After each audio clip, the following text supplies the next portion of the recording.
सभी को गुड। बैठिए आप लोग, सिट डाउन प्लीज।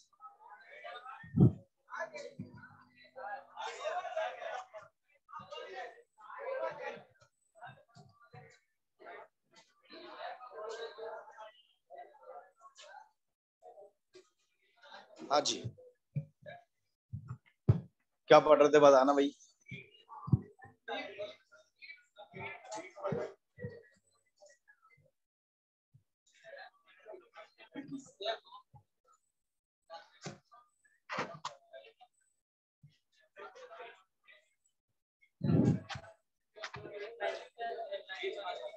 बीट्स की बात कर रहे थे। बीट्स में क्वेश्चन पढ़ा था हमने, क्वेश्चन में थ्योरी पढ़ी थी है ना, और क्वेश्चन भी पढ़ लिए थे। देखो बीट्स क्या होता है, क्या कॉन्सेप्ट होता है, वो हमने देखा। उसके बाद फिर क्वेश्चन कैसे बनते हैं छोटे छोटे, वो हमने देखा। आगे बढ़ते तो एक क्वेश्चन और करते हैं इसमें।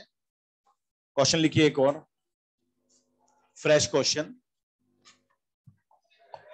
3 sound source of frequency, 3 sound source of frequency, 3 sound source of frequency 501 hertz, 503 hertz and 505 hertz. 3 sound source of frequency 501, 503 and 505 hertz vibrate together. 3 sound source of frequency 501, 503 and 505 hertz vibrate together and produce beat phenomena. Vibrate together and produce beat phenomena. Then find beat frequency. Vibrate together and produce beat phenomena. Then find beat frequency.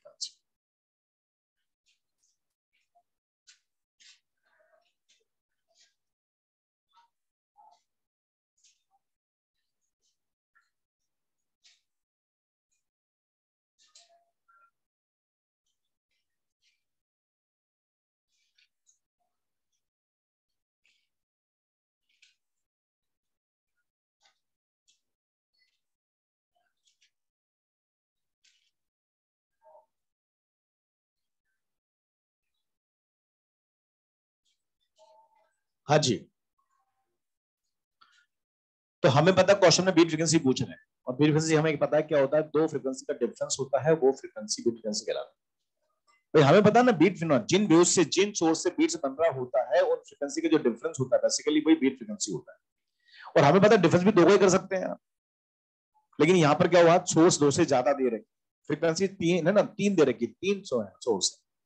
तो जब source दो से ज्यादा होते हैं और question में आपसे पूछते हैं कैलकुलेट बीट फ्रीक्वेंसी, तो फिर उस क्वेश्चन को ट्रिक से सोल्व करते हैं। ये ध्यान रखिए आप, सोर्स दो से ज्यादा है और बीट फ्रीक्वेंसी पूछ रहे हैं तो क्वेश्चन को ट्रिक से सोल्व करते हैं। ट्रिक क्या, ट्रिक मैं जो बताऊंगा वो ट्रिक होगी, ध्यान रखिए आप, अपने मन से वो ट्रिक मत लगाना।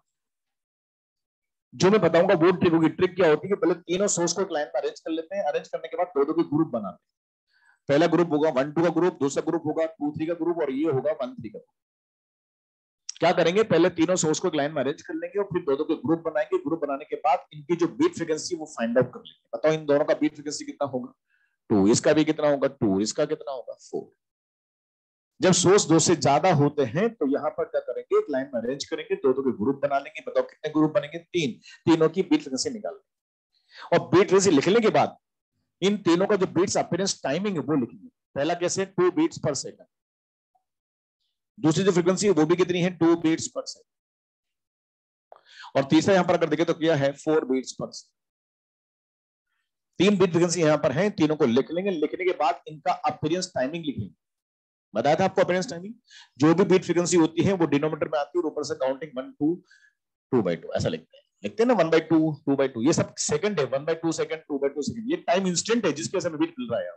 ऐसे यहां पे क्या लिखेंगे बताओ, 2/2 है ना, 1/2 सेकंड, 2/2 सेकंड। यहां क्या होगा, 1/4 2/4 3/4 4/4, यहां पर ऐसा। ये सब वो टाइम इंस्टेंट है जिसकी वजह से हमें इसमें बीट मिल रहा है।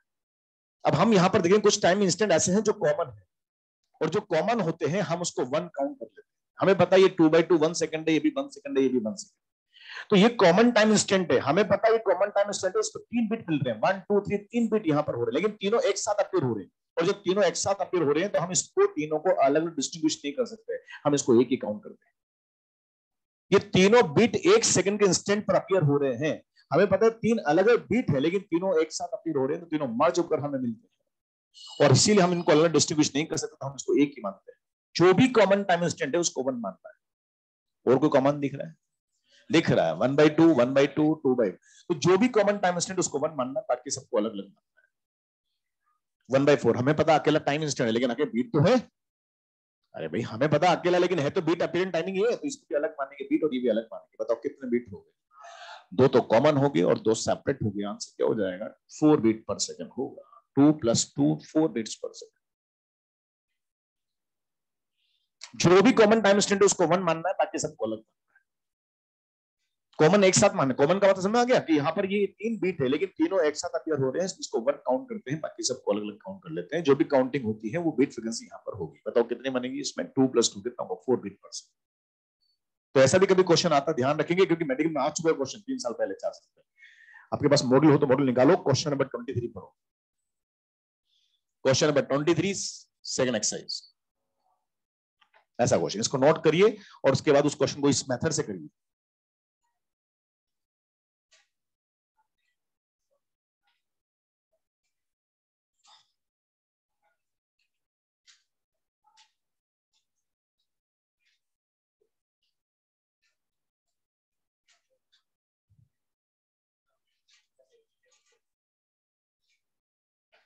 ये भी आधा सेकंड है, ये भी आधा है, ये भी आधा है, एक ही टाइम, इसलिए एक मान लिया। 1 1 1 एक ही है। टाइमिंग क्या है? वैल्यू कितना? 1 सेकंड, तो एक ही टाइम इंस्टेंट है, उसको 3 बिट मिल रहे हैं। हमें पता 3 अलग अलग हैं लेकिन तीनों एक साथ अपीयर हो रही है, इसको एक ही मान।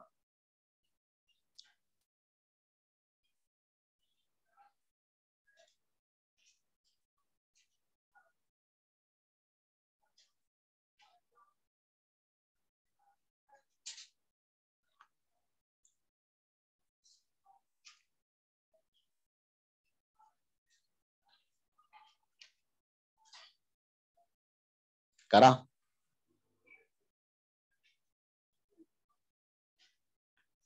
और क्या यार, 2 हो जाएगा। करो आप सब लोग, करो से मेथड से। 3 सोर्स यहाँ पर हैं, जब सोर्स 2 से ज्यादा है तो एक लाइन में लिखेंगे, उनको फिर डिफरेंस करेंगे, सॉल्व करेंगे।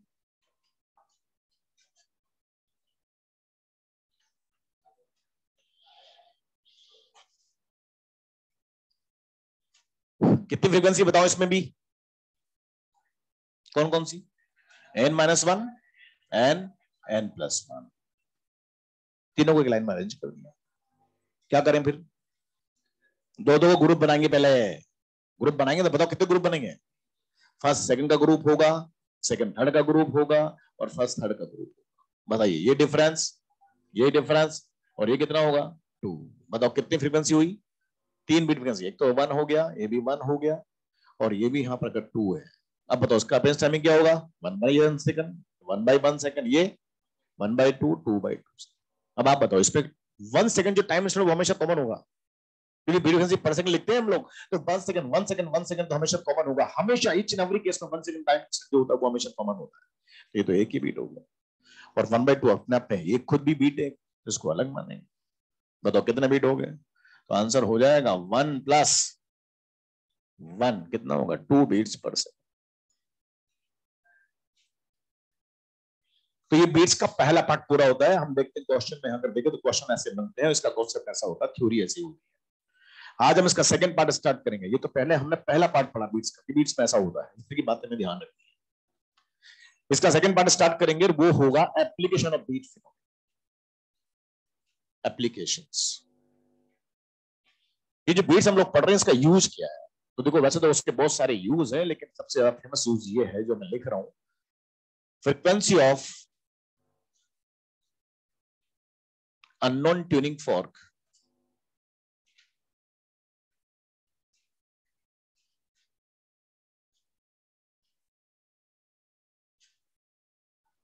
frequency of unknown tuning fork sound source can be calculated by using beat phenomena.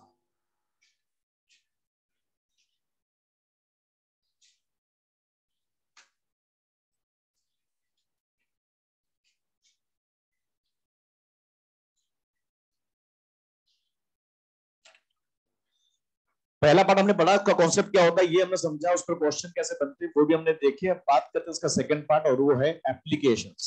ये जो बीट हमने पढ़ा, इसका यूज क्या है, इसका एप्लीकेशन। तो इसको सबसे बड़ा देखो इसका एप्लीकेशन होता है वो ये होता है कि हम इस फिनोमेना की हेल्प से अननोन ट्यूनिंग फोर्क का फ्रीक्वेंसी फाइंड आउट कर सकते हैं। ट्यूनिंग फोर्क एक प्रकार का साउंड सोर्स है, मीडियम में साउंड वेव जनरेट करता है, तो उसकी फ्रीक्वेंसी अगर हमें नहीं पता हो तो बाय यूजिंग बीट फिनोमेना हम उसकी फ्रीक्वेंसी को आइडेंटिफाई कर सकते हैं। अब वो फ्रीक्वेंसी कैसे फाइंड करेंगे, बीट्स का यूज कैसे करेंगे, वो हम सब बात करेंगे क्वेश्चन के थ्रू। पर इसमें एक वर्ड आया ट्यूनिंग फोर्क, पहले हम इसको समझे ट्यूनिंग फोर्क क्या होता है। क्या होता है ट्यूनिंग फोर्क? देखा आप लोगों ने tuning fork? Tuning fork instrument होता है, और ये इंस्ट्रूमेंट ऐसा इंस्ट्रूमेंट है जो साउंड सोर्स की तरफ यूज होता है। साउंड सोर्स होता है, मीडियम में साउंड वेव जनरेट करता है। आपने देखा होगा, दिखने में स्ट्रक्चर ऐसा होता है। ये दो इसकी क्या कहलाती है? प्रॉन्ग्स कहलाती है, या इनको आर्म्स भी कहते हैं। ट्यूनिंग फोर्क दिखने में इस तरह का स्ट्रक्चर होता है, ये दो इसकी प्रॉन्ग्स कहलाती है, या इनको बोलते हैं इनकी आर्म्स होती है। यहां से इसको हैंडल करते हैं, ये क्या कहलाता है? स्टेम कहलाता है। दो प्रॉन्ग्स। अब यहां पर कोई भी एक प्रॉन्ग है, उस एक प्रॉन्ग को रबर बैंड से बीट करते हैं। जब बीट करते हैं तो एयर में ऑसिलेशन करता है। हमने यहां पर जब इसको बीट किया तो हम इसके फ्री एंड पर डिस्टर्बेंस क्रिएट करते हैं, और डिस्टर्बेंस यहां पर क्या होता है, उसकी वजह से ये प्रॉन्ग यहां पर क्या करती है, इस तरह से टू एंड फ्रो ऑसिलेशन करना स्टार्ट करता है। डिस्टर्बेंस मैंने यहां पर क्रिएट किया, ऑसिलेशन यहां पर ऐसे हो रहे हैं, और जब डिस्टर्बेंस यहां पर क्रिएट होता है तो इसके लेंथ के लॉन्ग ट्रेवल भी करता है, और ट्रेवल करता करता दूसरी प्रॉन्ग में ये डिस्टर्बेंस पहुंच जाता है, तो दोनों प्रॉन्ग यहां पर टू एंड फ्रो करना स्टार्ट। अब जिस रेट से, जिस फ्रीक्वेंसी से ये प्रॉन्ग ऑसिलेशन करती है, ये प्रॉन्ग की जो फ्रीक्वेंसी होती है, बेसिकली ये ट्यूनिंग फोर्क की फ्रीक्वेंसी होती है। हम बोलते हैं ना कि ट्यूनिंग फोर्क की उसकी फ्रीक्वेंसी 200 हर्ट्ज, बेसिकली वो किसकी फ्रीक्वेंसी होती है? प्रॉन्ग की फ्रीक्वेंसी, क्योंकि ट्यूनिंग फोर्क में ऑसिलेशन कौन करता है? प्रॉन्ग करता है। तो कोई भी एक प्रॉन्ग है, मान लीजिए ये प्रॉन्ग है, मैंने इसको बीट किया तो ये इस तरह से एयर में टू एंड फ्रो करता है। हमने इसके देखा ना, फ्री एंड पे डिस्टर्बेंस क्रिएट किया, तो डिस्टर्बेंस इसके लेंथ पे ट्रेवल करता है, और दूसरी प्रॉन्ग में ये डिस्टर्बेंस पहुंच जाता है, तो ये प्रॉन्ग की ऑसिलेशन करना स्टार्ट करता है। अब ये दोनों प्रॉन्ग सेम फ्रीक्वेंसी से टू एंड फ्रो करती है, और जो इनकी फ्रीक्वेंसी होती है वही ट्यूनिंग फोर्क की फ्रीक्वेंसी होती है। अब आप बताओ, मैंने यहां पर डिस्टर्बेंस क्रिएट किया तो इसमें ऑसिलेशन तो ऐसे हो रहा है, ये तो कौन हो गया? वीओपी, और एनर्जी का जो प्रोपोर्शन इसके लेंथ के लॉन्ग ऐसे होगा, तो ये कौन हो गया? टीओपी। ये तो क्या हो गया? वीओपी। ये क्या हो गया? टीओपी। दोनों एक दूसरे के। तो बताइए यहां पर वेव का नेचर कैसा होता है? Transverse wave.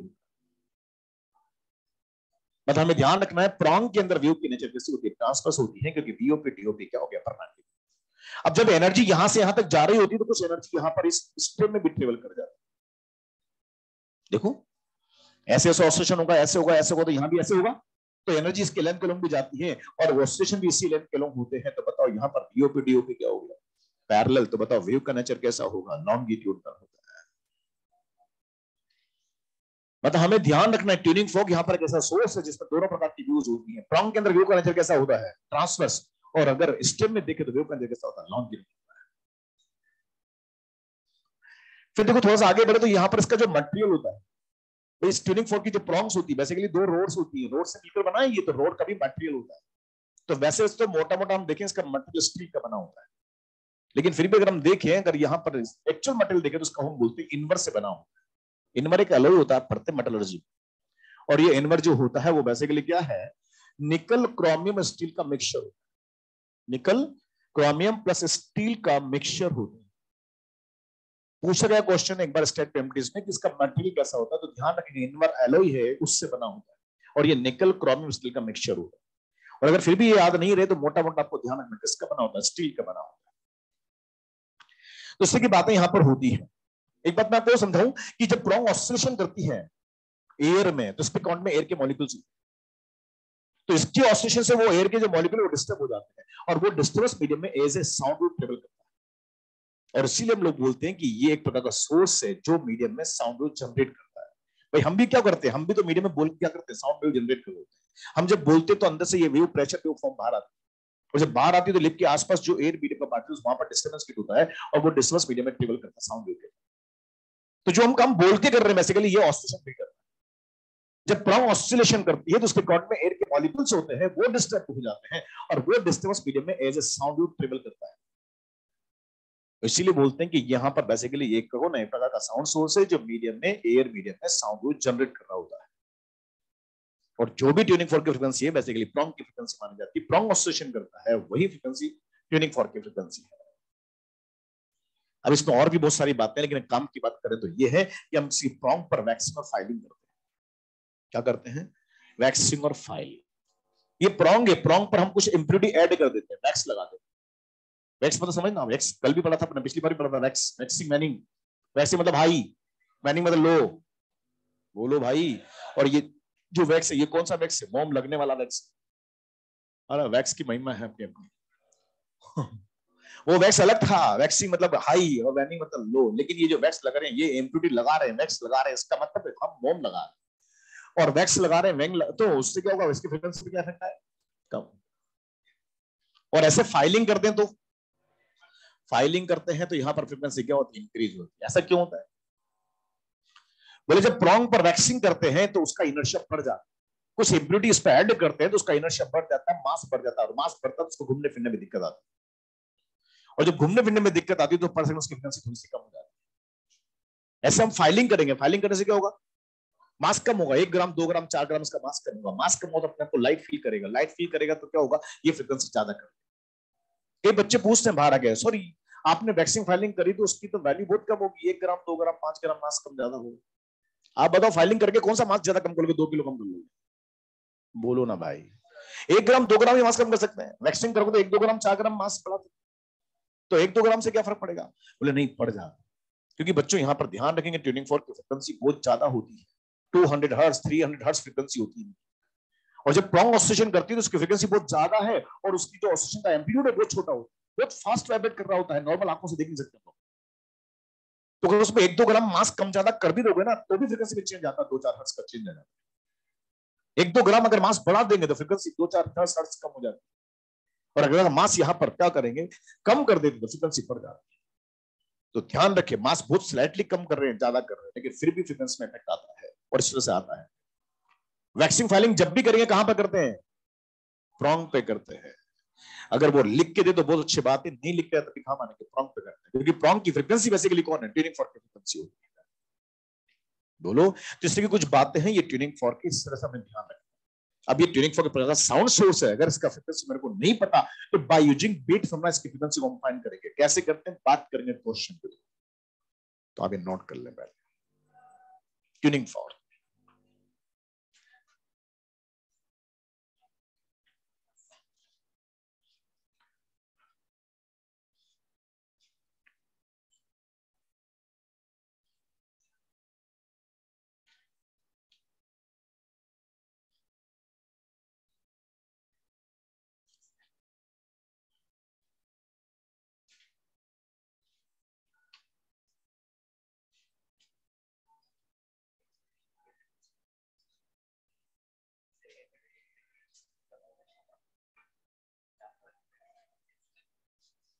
है ना? पूरा कर लिया, उसके बाद आया मेडिकल। अरे ग्रेड यार, आधा डॉक्टर तो पहले ही तू, आधे और बनना है तेरे को।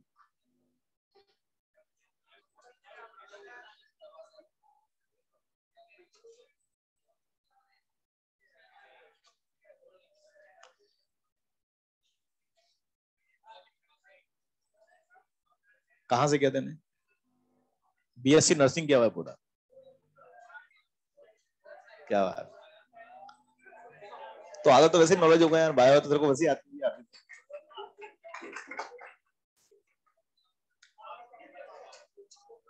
हाँ तो बहुत सारे हैं, बीएससी एमएससी तो बहुत सारे होंगे, वो भी 2 4 भी होंगे ना। और एक हाँ हाँ होते हैं, अरे अल्फा में तो डेफिनेटली मिलते हैं। बहुत सारे तो ऐसे भी हैं जिनको सिलेक्ट नहीं होना है, बस उसको वहां आगे जाके पढ़ाना है अपने एरिया में, तो पढ़ने आते हैं, सर कैसे पढ़ाते हैं देखते हैं माहौल। हाँ हाँ हाँ, बहुत सारे हैं, बताओ उन्होंने कौन कौन है। बोले पढ़ाना है, मतलब सेलेक्ट नहीं होना है मेरे को, केवल पढ़ाना है, तो देखते हैं टीचर कैसे पढ़ाता है और वो कॉपी करते हैं, अपने एरिया में पढ़ाते हैं अपने, और अच्छा पैसा कमाते हैं, बढ़िया, शानदार।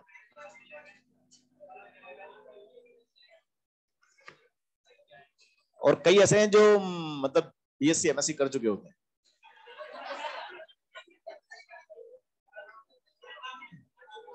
आपने कर रखा है? नहीं कर रहा। हाँ हाँ, अरे होते हैं, उसमें क्या शर्म वाली बात, ठीक है यार, अपना इंटरेस्ट है उसमें, क्या बात। जब गवर्नमेंट अलाउ कर रही है तो फिर आप कौन होते मना करते? गवर्नमेंट ने कहते कि नो कोई फाउंडेशन नहीं करो, करेंगे भैया, उसमें क्या बात, 100 साल की उम्र है, मैं बूढ़ा हो गया यार। चलिए अब बात सुनना, हमने कहा ये एप्लीकेशन की बात कर रहे हैं, ट्यूनिंग फोर्क यहाँ पर जो है ना, ये बीट फिनोमेनन पढ़ा है, तो हमने इसका एप्लीकेशन देखा कि इसकी एप्लीकेशन से हम लोग बीट है ना अननोन ट्यूनिंग फोर्क का फ्रीक्वेंसी फाइंड आउट कर सकते हैं। तो उसमें एक बड़ा आया था ट्यूनिंग फोर्क, तो हमने समझा इसलिए की बात में ध्यान रखिए इसमें। अभी अननोन ट्यूनिंग फोर्क का फ्रीक्वेंसी कैसे फाइंड करेंगे, हम बात करते हैं क्वेश्चन के थ्रू। मॉडल है आपके पास, मॉडल में क्वेश्चन करिए, question number 48, question number 48 page number 215।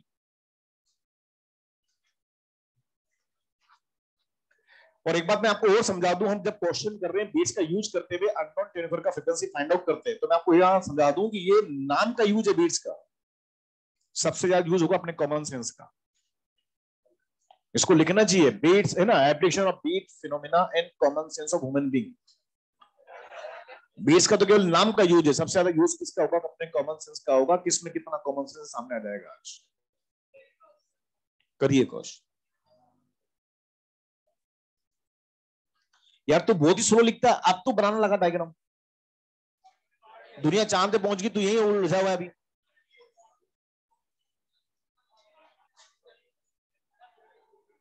बात ही नहीं भी प्लीज।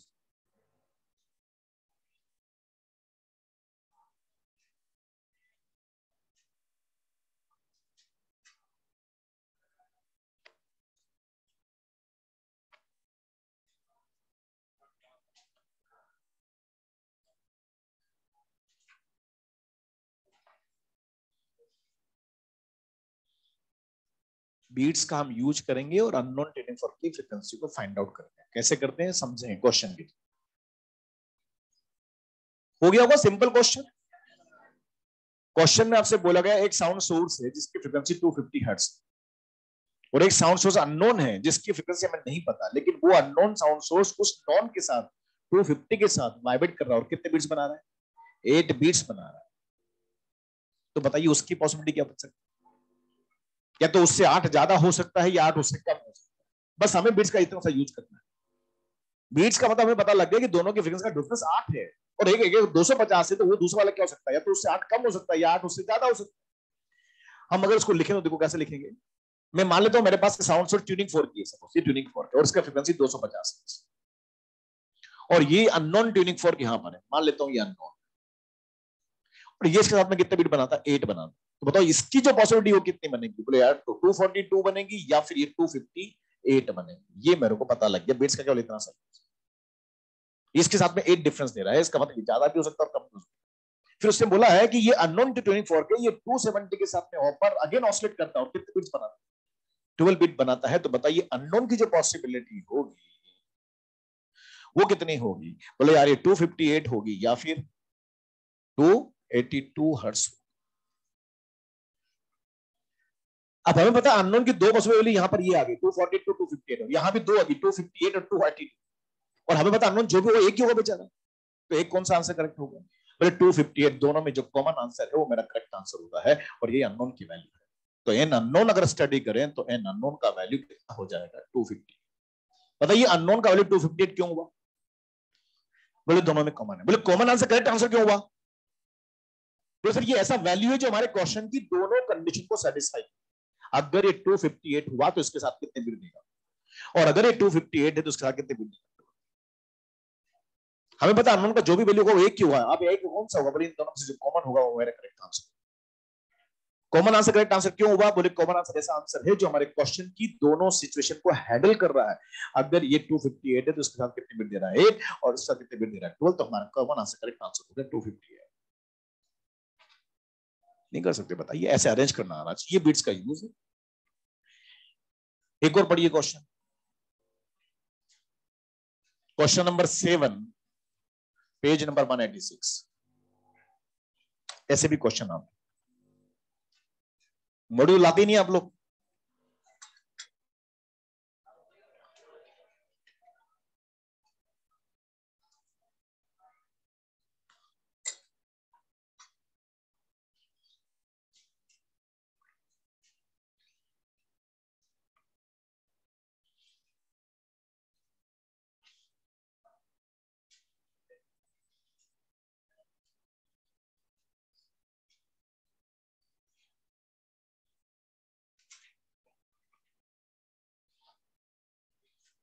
बोर्ड पे लिख दिया मैंने,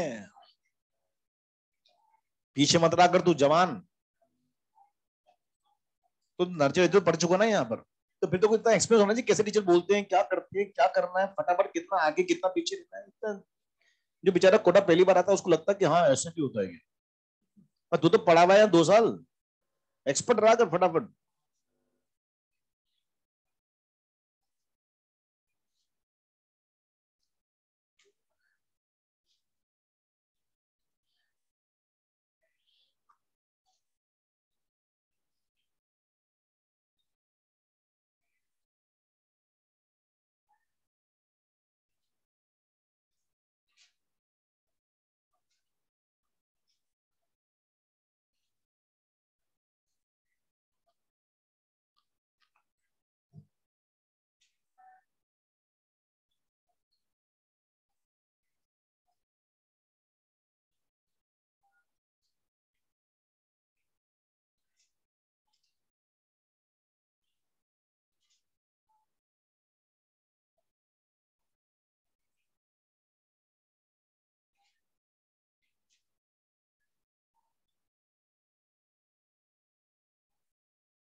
कितने ट्यूनिंग फॉर्क हैं?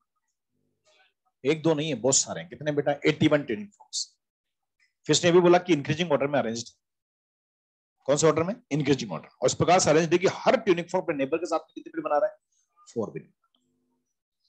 फिर ने बोला कि लास्ट 4 का फ्रीक्वेंसी पहले की फ्रीक्वेंसी का ऑक्टेव है। तो ऑक्टेव का मतलब, ऑक्टेव का मतलब होता है डबल फ्रीक्वेंसी। बच्चों ये म्यूजिक लैंग्वेज का वर्ड है, ध्यान रखेंगे आप। एक वर्ड यहां और आता है यूनिसन। तो यूनिसन का मतलब होता है सेम फ्रीक्वेंसी। मेरी फ्रीक्वेंसी आपका यूनिसन है। यूनिसन, यूनिसन का मतलब क्या होता है? Same frequency. मेरी फ्रीक्वेंसी आपकी सेम है, आपके सेम। एक होता है ऑक्टेव फ्रीक्वेंसी, मेरा फ्रीक्वेंसी आपका ऑक्टेव है, आपका ऑक्टेव का होता है आपकी फ्रीक्वेंसी का जस्ट डबल है। इसको ऑक्टेव को कभी ऑक्टेव हायर भी कहते हैं, ऑक्टेव हायर है, इसका मतलब डबल फ्रीक्वेंसी। अब देखो ऑक्टेव का मतलब डबल क्यों है ये समझे हम। तो देखो म्यूजिक लैंग्वेज से ये वर्ड आया है, ध्यान रखेंगे। हमारा इंडियन म्यूजिक स्केल जो होता है ना वो होता है सा रे गा मा पा धा नी और सा। पहले नंबर पर सा आता है, वो पहले नंबर का नोट होता है। और जो दूसरे नंबर का सा आता है वो 8वें नंबर पे आता है, नहीं है? तो 8वें नंबर पे आने की वजह से उसका नेम है ऑक्टेव। ऑक्टेव उसकी पोजीशन का नेम है। सा रे गा मा पा धा नी सा। जो दूसरे नंबर का सा आता है वो सा 8वें नंबर पे आता है। उस स्केल में वो 8 नंबर का नोट होता है और इसलिए उसको बोलते हैं ऑक्टेव कहते हैं। और 8th उसकी पोजीशन है, इसलिए ऑक्टेव उसकी पोजीशन का नेम। पर उस दूसरे नंबर का सा का जो फ्रीक्वेंसी होता है वो पहले सा का जस्ट 2 गुना होता है। सारे गामा आपने कभी सुना हो, इनकी फ्रीक्वेंसी इंक्रीजिंग ऑर्डर में होती है। सारे गामा इंक्रीजिंग ऑर्डर फ्रीक्वेंसी है, और इनकी सबकी फ्रीक्वेंसी एक रेशियो में इंक्रीजिंग ऑर्डर में होती है, एक रेशियो में होती है, फिक्स रेशियो। इनको इस प्रकार से इंक्रीजिंग ऑर्डर में अरेंज किया जाता है कि अगर इनको एक साथ सुने तो सुनना अच्छा लगता है, और जो सुनना अच्छा लगता है उसी को म्यूजिक कहते हैं। यही तो है, और क्या है? म्यूजिक किसे कहते हैं? बोले जो दिल को अच्छा लग जाए वो म्यूजिक, और क्या। तो पहले सा का फ्रीक्वेंसी अगर 24 हर्ट्ज है तो उसकी फ्रीक्वेंसी आगे बढ़ेगी। सा के बाद रे आएगा, रे की फ्रीक्वेंसी 27 हर्ट्ज होगी, फिर 30 होगी, 32, बढ़ती बढ़ती बढ़ती। जो सेकंड नंबर का सा आएगा उसका फ्रीक्वेंसी 48 हर्ट्ज हो जाएगी। तो फ्रीक्वेंसी के करस्पॉन्डिंग हम अगर देखें उसका वैल्यू क्या होता है? Double frequency. लेकिन वो ऑक्टेव इसलिए बोलते हैं उसकी पोजीशन स्केल में 8th नंबर पे आता है, इसलिए उसको ऑक्टेव कहते हैं। ओके, तो यूनिसन का मतलब क्या हो गया? Same frequency. ऑक्टेव या ऑक्टेव हायर का मतलब क्या होगा? Double frequency. ठीक है, अब आगे चलते हैं। जब भी ऐसा क्वेश्चन आए आप ऐसे ही करेंगे जैसा मैं बता रहा हूं। और भी मेथड हो सकते हैं, एपीजीपी बच्चे लगाते हैं, लेकिन आपको बिल्कुल नहीं करना है। आपको बिल्कुल देशी मेथड बता रहा हूं मैं, ऐसे ही करना है आपको ऐसे क्वेश्चन। आपके मॉड्यूल में कम से कम 5 क्वेश्चन है 60 के ऊपर, ये क्वेश्चन आपको आना चाहिए। ऐसे करते हैं। कितने ट्यूनिंग फॉक्स हैं? 81। तो मान लेते हैं कि ट्यूनिंग फॉक्स यहां पर इस तरह से सीरीज में आ रहे हैं, 81 ट्यूनिंग फॉक्स। और फिर मान लेते पहले 4 का फ्रीक्वेंसी सपोज एन, कितना? तो बताओ अगले 4 का फ्रीक्वेंसी क्या होगा? n+4। प्लस क्यों लगाया? इंक्रीजिंग ऑर्डर में इसलिए प्लस लगाया, डिक्रीजिंग ऑर्डर में होता तो माइनस लगा। बोलो ना भाइयों। तो ये n, तो ये क्या होगा? n+4। प्लस है मतलब इंक्रीजिंग ऑर्डर में। 4 क्यों लिखा? क्योंकि 4 इसका डिफरेंस है, आपस में बिट्स बना रहे हैं। तो अगला क्या होगा? n+8 होगा, n+12 होगा, n+16 होगा, बढ़ता जाएगा। इंक्रीजिंग ऑर्डर में से प्लस प्लस है, डिक्रीजिंग ऑर्डर में क्या होगा? Minus minus. और ये यहाँ पर बोला भी हर ट्यूनिंग फॉर्क नेबर के साथ में कितना बिट बनाता है 4, तो बताओ ये 8 प्लस n प्लस 8 और इसके साथ कितना डिफरेंस बना 4 और उसके साथ भी कितना बनाएगा 4, तो 4 फॉर इंक्रीजिंग में यहाँ पर हो जाएगा। अब आप देखो 4 8 12 16 20 24 ये चलता चलेगा ऐसे। अब ये भी न्यूमेरिकल वैल्यू आ गया तो हम इसको भी थोड़ा चेंज करना चाहेंगे, हम ऐसा भी नहीं करना, हमें इसको जनरलाइज कर देते। बोले ये फ्रीक्वेंसी अगर n हो तो ये क्या होगा n प्लस p लिख p 4 बिट फ्रीक्वेंसी जो भी होगी बाद में लिख देंगे, बोलो ना यार। तो अगर ये n तो ये n प्लस b, तो अगला क्या होगा n प्लस 2 भी, n प्लस 3 भी, n प्लस 4 भी, n प्लस 5 भी, एंड सो। ये थोड़ा आसान हो गया ना यार। तो ये कौन सा नंबर का 4 है 81, तो हम इसको लिखेंगे n प्लस 80b लिख देंगे। जो भी नंबर का 4 के उसमें एक b कम आता है। कौन सा नंबर का 4 के थर्ड, तो कितना आएगा 2। ये कौन सा नंबर का, तो एक भी है। लिखने का तरीका होगा इंक्रीजिंग ऑर्डर में है तो प्लस होगा, डिक्रीजिंग ऑर्डर में है तो माइनस होगा। जो भी नंबर का 4 है उसमें एक बी कम लिखना है। तो आप इस कॉन्सेप्ट से किसी भी नंबर के 4 का फ्रीक्वेंसी लिख सकते हैं, लिख सकते हैं। बताओ, मैंने आपसे पूछा, सब लोग बताना बता रहे। n51 का फॉर्मूला क्या हो, n प्लस 50b हो जाए। n79 का फॉर्मूला क्या हो, n plus 78b। Decreasing order में 76 का फॉर्मूला क्या हो, n माइनस 75b। जो भी नंबर का 4 के उसमें एक बी कम लिखना है। और इंक्रीजिंग में तो प्लस होगा, डिक्रीजिंग में क्या होगा माइनस होगा। कर सकते हैं ऐसा, लिख ले। लिखने के बाद देखो आगे बढ़ते हैं। उसमें एक स्टेटमेंट दिया क्वेश्चन कि लास्ट 4 का फ्रीक्वेंसी पहले की फ्रीक्वेंसी का ऑक्टेव होता है तो n फर्स्ट होगा। ये दिया ना उसने, लास्ट 4 का फ्रीक्वेंसी पहले का ऑक्टेव। लिख देते हैं। लिखने के बाद इसको लिखते हैं। बताओ n लास्ट का फॉर्मूला क्या होगा, n प्लस 80b। और ये कितना होगा 2 into n, n first. Solve कर सकते हैं। ये n प्लस 80b और ये 2n है, 2n माइनस n कितना होगा n, n स्क्वायर टू कितना हो गया 80 इंटू b, b का वैल्यू कितना हो गया 4 हो जाएगा। लिख दो डायरेक्ट 4। बताओ कितना आएगा 320 हर्ट्ज यहाँ पर इसके फ्रीक्वेंसी। जो गिवन स्टेटमेंट है हम उसको यूज करते हैं, तुम्हारे पास n का वैल्यू आएगा। बोलो ना यार। और जब n का वैल्यू आपके पास आ गया तो आप इस कॉन्सेप्ट से किसी भी नंबर के 4 का फ्रीक्वेंसी फाइंड आउट कर सकते हैं।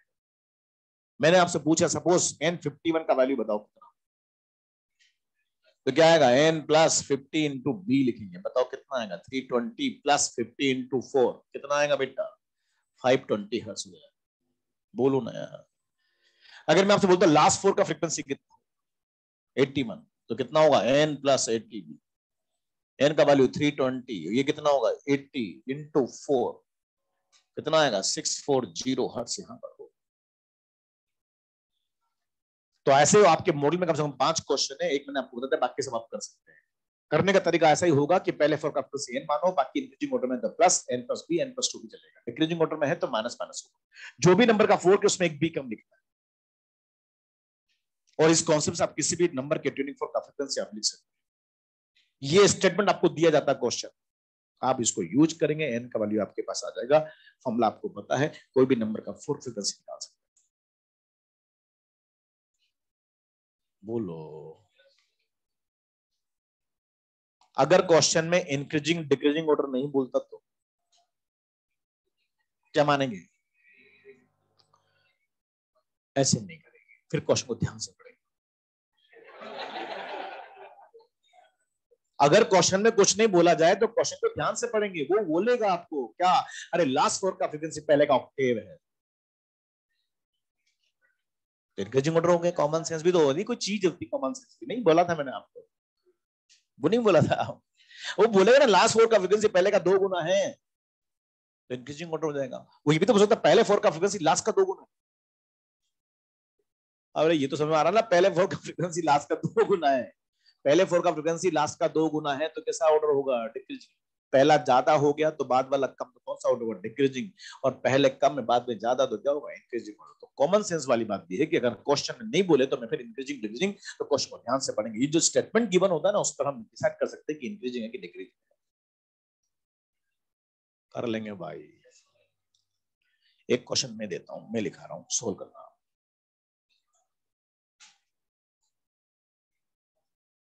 A tuning for capital A tuning for capital A, मतलब A नेम है उसका, A tuning for capital A produce 5 beats per second. A tuning for capital A produce 5 beats per second.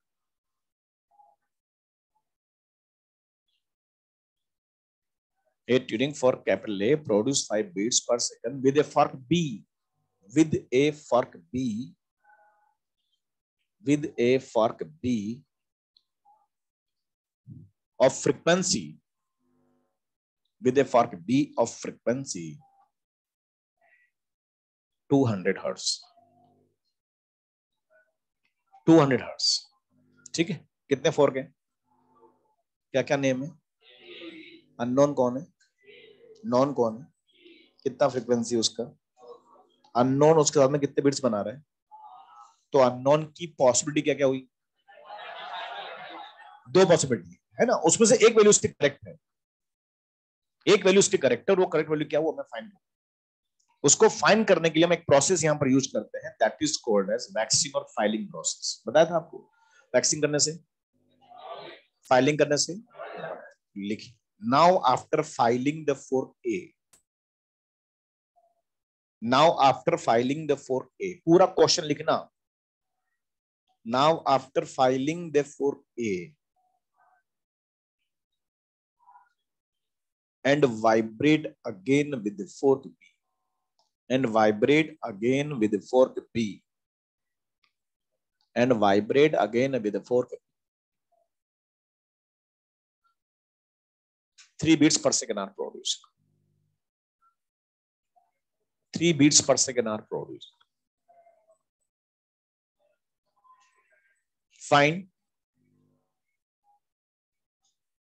Find frequency of A before filing and after filing. Find frequency of fork A before filing and after filing.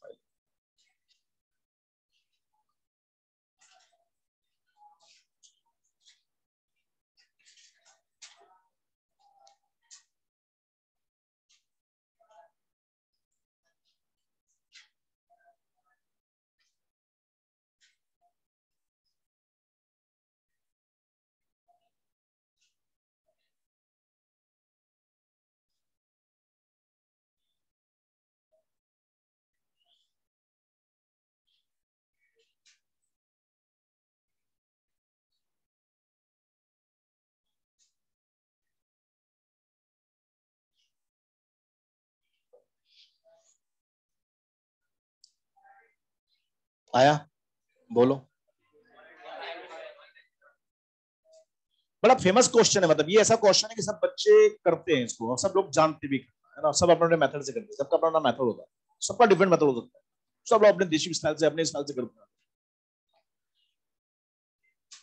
तो इसका solve करने का मेरा भी एक method है, जैसे आपका मेथड वैसे मेरा भी मेथड है, और मेरा मेथड बड़ा एक्सक्लूसिव मेथड है, बड़ा अच्छा मेथड है, मतलब मैं ऊपर से अप्रूव किया हुआ, भगवान ने अप्रूव किया हुआ है उसको, तो आप उस मेथड को सीखिए आप, ठीक है, आपका मेथड तो आपको आता ही, आपके पास रखिए आप, पर इस मेथड को भी एक बार सीखिए, एडॉप्ट करने की कोशिश कीजिए, एक बार 2 बार आप करोगे तो थोड़ा सा मशक्कत होगी इसमें, लेकिन उसके बाद एक क्वेश्चन इस मेथड से बहुत जल्दी होगा, फास्ट रन करेगा, कम रीजनिंग होगी, सोचना कम पड़ेगा, क्वेश्चन जल्दी चलेगा, तो आप इस मेथड को सीखने की कोशिश करें, कैसे करता हूं, कितने फोर्क है, 2 fork, unknown and non, non हमेशा एक होता है, और अननोन की 2 पॉसिबल वैल्यू होती है, कम वाली और ज्यादा वाली, जब भी ऐसा क्वेश्चन आएगा हमेशा इसको अरेंज ऐसे ही, नॉन जो फोर्क होता है उसको बीच में रखेंगे, उसका नेम क्या है, बी, और उसका फ्रीक्वेंसी कितना है, 200 हर्ट्ज, और जो अननोन यहां पर ए है उसकी एक वैल्यू कम होती है और एक वैल्यू ज्यादा होती है, तो उसको हम इस प्रकार से अरेंज करते हैं, एक तो लेफ्ट में एक राइट,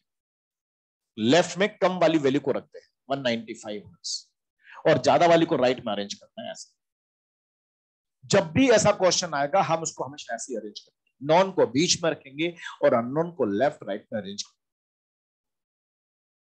और अरेंज भी इस प्रकार से करेंगे कि कम वाली फ्रीक्वेंसी को हमेशा लेफ्ट में रखेंगे, ज्यादा वाली को राइट में रखेंगे, ताकि इंक्रीजिंग ऑर्डर दिख जाए, सब नहीं होगा इंक्रीजिंग ऑर्डर।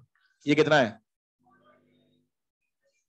तो 195, 200, 205, 210, 230 है ना, 220, 230, मतलब ये इंक्रीजिंग ऑर्डर हो गया, तो राइट में हम जब बढ़ेंगे तो फ्रीक्वेंसी इंक्रीजिंग हमें दिखनी चाहिए ऐसा, बोलो, ऐसे जाए तो 205, ये कितना होगा 200, 195, 190, 170, 160 ऐसा होगा। तो बताओ ये कौन सा ऑर्डर हो गया फ्रीक्वेंसी का? Decreasing order. बोलो ना यार। कहने का मतलब यहां पर हमेशा ध्यान रखिए, दो फोर्क होते हैं, नॉन और अननोन। नॉन को बीच में रखेंगे, अननोन की दो वैल्यू होंगी, कम वाली और ज्यादा वाली। कम को हम लेफ्ट में, ज्यादा वाली को राइट में, और इस प्रकार से अरेंज कर देंगे कि ये इंक्रीजिंग ऑर्डर में दिख जाए। ऑलवेज जब भी ऐसा क्वेश्चन हम ऐसा करेंगे। ठीक है भाई, ये ऑर्डर कौन सा हो गया? इंक्रीजिंग ऑर्डर, ये ऑर्डर। अब उसने बोला now after filing the fork A, जो बोले वो करना है। वो फाइलिंग भी बोल सकता है, वैक्सिंग भी बोल सकता है। यस और नो? वो जिसको बोले उसको करना है। वो ए को भी बोल सकता है, बी को भी बोल सकता है। उसने बोला ए को फाइल करना, मतलब ए मतलब हमारे पास ये भी ए, ये भी ए, दोनों को फाइल करेंगे। फाइल करने से फ्रीक्वेंसी बढ़ती है, फाइलिंग करने से फ्रीक्वेंसी क्या होती है? बढ़ती है। बढ़ती है तो हम देखो फाइलिंग कैसे करते हैं। हम अगर देखें तो थ्योरेटिकली लिखते हैं तो फाइलिंग करना लिखते हैं, शब्दों में तो फाइलिंग लिखेंगे, लेकिन डायग्राम में फाइलिंग कैसे करते हैं? बोले इस पे एरो ऐसा लगा देते हैं, इस पे एरो ऐसा लगा देते हैं। मतलब मैंने फाइलिंग करी, तो फाइलिंग करने से क्या होगा? बढ़ेगी। तो देखो बढ़ेगी तो एरो लगाया मैंने, बढ़ने वाला, ये बढ़ने वाला फ्रीक्वेंसी का। किसको फाइल किया? ये दो थे, दोनों को फाइल किया। तो फाइल करने का मतलब मैंने एरो राइट में लगा दिया। राइट में लगाने का मतलब मैं ये समझूंगा कि इसकी फ्रीक्वेंसी 195 से बढ़कर बढ़कर बढ़कर 200 के पास जा रही है। तो फाइलिंग तो कहीं तभी जाएगी। और इसकी फ्रीक्वेंसी 200, 5, 6, 7, 8 बढ़कर इससे दूर जा रही है। अगर वैक्सिंग करते तो एरो ये लगाते, ये एरो ऐसे, ये एरो ऐसे। ये ध्यान रखना, वैक्सिंग फाइलिंग हमें एरो लगाना है तो ये क्वेश्चन के अकॉर्डिंग लगाना है, ये ध्यान, इसमें गलती ना। तो उसने बोला कि now after filing the for A, कर दिया फाइलिंग।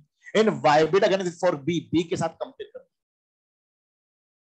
तो बताओ बी के कंपेयर में ये पास में आ रहा है कि दूर जा रहा है? अरे पास में आ रहा है, इससे दोनों सेपरेशन कम हो रहा है कि ज्यादा हो? सेपरेशन कम होने का मतलब दोनों की फ्रीक्वेंसी का जो डिफरेंस है बीट्स, वो कम हो रहा है। बोल सकते हैं इसके कंपेयर में तो दूर जा रहा है कि पास आ रहा है? अबे दूर जा रहा है, इन दोनों का डिफरेंस कम हो रहा है कि ज्यादा हो? डिफरेंस ज्यादा हो रहा है तो बीट फ्रीक्वेंसी यहां पर बढ़ रही है। ये तो देख ही सकते हो आंखों से, ये इसके पास आ रहा है, सेपरेशन कम मतलब डिफरेंस कम, सेपरेशन बढ़ रहा मतलब डिफरेंस बढ़ रहा। बोलो भाई। अब एक बात और ध्यान रखना, हम फाइलिंग कर रहे हैं, फाइलिंग करने से फ्रीक्वेंसी हमेशा बढ़ती है, लेकिन बीट्स तो घट भी सकता है और बढ़ भी सकता है। मैंने इसको फाइल किया, फ्रीक्वेंसी बढ़ेगी। मैंने इसको फाइल किया, फ्रीक्वेंसी बढ़ेगी। पर ये बढ़कर जब 200 के पास आएगी तो यहां बीट्स कम हो जाएगा, और ये 200 से दूर जाएगी तो बीट्स बढ़ जाएगी। फाइलिंग करने से फ्रीक्वेंसी हमेशा बढ़ती है, लेकिन बीट्स बढ़ भी सकता है और now after filing the for A and vibrate for B, 3 beats per second are close. पहले कितने थे? आप कितने हो रहे? कम होए कि ज्यादा? कम कौन कर रहा है? ये कम। अरे कर रहा ना यार, ये कम। ये जो बीट्स घटा रहा है, ये तो बीट्स को, ये हमारे क्वेश्चन की कंडीशन ये सेटिस्फाई नहीं कर रहा है। ये हमारे क्वेश्चन की कंडीशन को सेटिस्फाई कर रहा है, तो हमारा आंसर कौन सा होगा? 195। यानी आंसर की बात करें तो एन का वैल्यू कितना होगा? 195। लेकिन आप आंसर भी दो पूछे, उसने क्या पूछा? What is the frequency for a before filing and after filing? तो ये कौन सा आंसर हुआ? बिफोर फाइलिंग आंसर हुआ। इन दोनों में से जो हमारे क्वेश्चन की कंडीशन को सेटिस्फाई करता है वो आंसर यहां पर 195 है, इसको बोलते हैं बिफोर फाइलिंग आंसर। अगर मैं बिफोर आफ्टर नहीं बोलता, मैं बोलता what is the frequency for a, 195। बोलो ना यार। अगर मैं बिफोर आफ्टर नहीं पूछता, मैं सिंपली पूछता what is the frequency for a, तो कौन सा आंसर होगा? 190। और बिफोर पूछे तो कितना होगा? 190। इसको बिफोर क्यों बोला?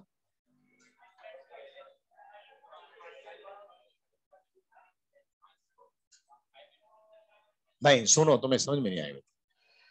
मैंने इसको फाइल किया और इसके साथ वाइब्रेट किया, तो फाइल करने के बाद फ्रीक्वेंसी को बढ़ा देगा, और बढ़ाकर इस प्रकार से हुआ कि इन दोनों का डिफरेंस क्या होगा? कम करेगा। तो इन दोनों में से फाइलिंग करने के बाद, देखो फाइलिंग करने के बाद ये अपने क्वेश्चन की कंडीशन को सेटिस्फाई कर रहा है ना। अरे फाइलिंग करने के बाद कर रहा है ना, कि पहले कर लेता? अरे बात करा, बाद फाइलिंग करने के बाद ये बिट्स को घटा रहा है, तो फाइलिंग करने के बाद ये हमारे क्वेश्चन की कंडीशन को सेटिस्फाई कर रहा है ये। तो फाइलिंग करने से पहले इनिशियली ओरिजिनली ये कितना था? 195। अब फाइलिंग करने के बाद तो इसकी फ्रीक्वेंसी बदल जाएगी ना, 197। तो जो फाइलिंग करने के बाद जो हमारे क्वेश्चन की कंडीशन को सेटिस्फाई करता है, वो फाइलिंग करने से पहले इनिशियली ओरिजिनली कितना था? 195। तो ये बिफोर फाइलिंग आंसर। इन दोनों में से जो हमारे क्वेश्चन की कंडीशन सेटिस्फाई करता है वो वैल्यू हमारे बिफोर फाइलिंग। और समझ आगे बिफोर फाइलिंग क्यों है ये? अरे फाइलिंग करने के बाद तो बदल जाएगा ना ये। तो इनिशियली ओरिजिनली फिर बिफोर, उससे पहले कितना था ओरिजिनल में? 190। अब उसने एक बात और पूछी, what is the frequency for after filing? तो ये कितना हो जाए? ये कितना हो जाए कि इसके साथ कितने बिट, तो हम इससे पूछते कि बेटा 200, तू बता तेरे साथ 3 बिट देने वाले कौन कौन। अबे 200 के साथ 3 बिट देना है ना, तो इससे पूछते तेरे साथ 3 देने वाले कौन कौन। इसने बोला सर एक तो है 197, एक होगा 203। नहीं होगा। अब अपने आंसर पूछते बेटा 195 तुम फ्रीक्वेंसी को बढ़ा रहे हो, तो बढ़कर के ये बन सकता है। अरे कितना हो जाएगा, बोले बढ़कर ये अगर 197 हो जाएगा तो बताओ उसके साथ 3 बिट देगा ना। तो हम बोलते हैं ये बढ़कर 197 हो सकता है क्या? यस हो सकता है। तो बताइए आफ्टर वाला आंसर क्या हो जाए? 197 हर्ट्ज हो जाए। पर बताओ बढ़कर ये भी तो हो सकता है, नहीं हो सकता क्या बताओ? अरे साले को फाइलिंग ज्यादा कर देंगे, अमाउंट थोड़ी बताया कितना फाइलिंग करना है। अरे ये भी तो हो सकता है, और जब ये भी हो सकता है तो ये भी इसके साथ कितने कर देगा? 3। तो यहाँ पर 2 आंसर पॉसिबल है, 203 भी होगा after filing. What is the frequency of 4A before filing and after filing? Before filing तो कौन सा होगा? 190। आफ्टर कितना हो जाए कि इसके साथ 3 बिट दे? किसके साथ? 200 के साथ 3 बिट दे दो। 200 का 3 बिट देने वाला कौन कौन है? 197, 203। अब अपने आंसर से पूछो, तुम बताओ फ्रीक्वेंसी बढ़ा रहे हो? यस बढ़ा रहे हो। बढ़कर क्या ये बन सकते हो? यस। तो ये आंसर हो जाएगा। बताओ बढ़कर ये भी तो हो सकता है, ये आंसर होगा। तो इसमें अगर आफ्टर फाइलिंग में आंसर दे दे आपको 197, 203 बोथ, नन ऑफ दीज, तो आंसर जाएगा बोथ। और अगर एक आंसर टिक करवाए 197, 203 फलाना एकड़ा, तो क्या आंसर देंगे? 197। क्यों? बोले सबसे पहले ये अचीव होगा। अगर 197 बढ़ रहा है तो बढ़कर सबसे पहले क्या बनेगा? 197। तो सबसे पहले ये होगा, इसलिए एक आंसर अगर देना हो तो 197 टिक करते हैं, और अगर ऑप्शन में बोथ तो बहुत टिक करते हैं। पर मैं फिर बोल दूं आपको, ये आफ्टर वाला आंसर एग्जाम में नहीं पूछते हैं, ये तो मैं पूछ सकता हूं टेस्ट। इसमें ज्यादा सोचना पड़ता है, ये कभी नहीं पूछा आज तक, नहीं पूछेगा। तो आप चाहें तो बिफोर मतलब आफ्टर को तो ड्रॉप भी कर सकते हैं, लेकिन बिफोर सबको आना चाहिए।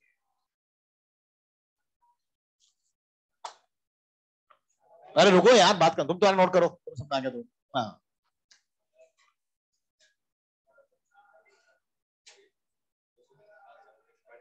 200 के साथ 3 बिट देना चाहता है,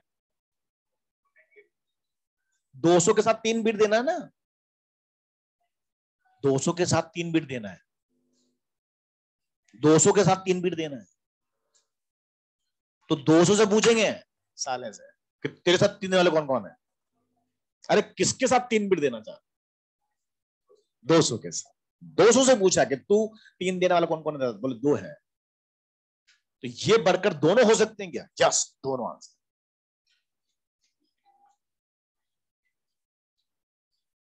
इसको बोलते हैं रीजनिंग।